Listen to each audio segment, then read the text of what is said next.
punya info penting loh. Sahabat Dipa masih ingat kan kalau di Dipa Learning Center itu punya khusus, salah satunya adalah baca tulis tip. Jadi baca tulis tip itu punya program baru loh, namanya Program Mahir. Program Mahir adalah program lanjutan dari program dasar atau program basic yang sebelumnya sudah ada. Di mana program Mahir ini menekankan kepada kemampuan anak untuk memahami bacaan. Jadi program Mahir ini digunakan untuk anak yang sudah bisa membaca tapi anak belum bisa memahami teks. Nah, ini ada beberapa buku yang digunakan anak untuk belajar.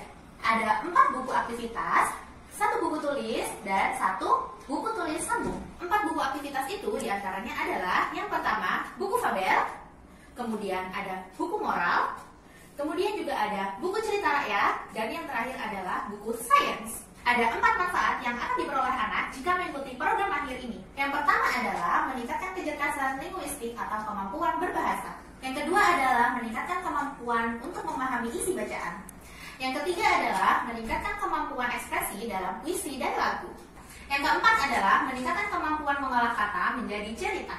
Nah, itu tadi adalah penjelasan saya mengenai program Mahir beserta manfaat-manfaatnya. Tunggu apa lagi mas? Segera daftarkan Ananda di Dipa Learning Center untuk mengikuti program Mahir ini.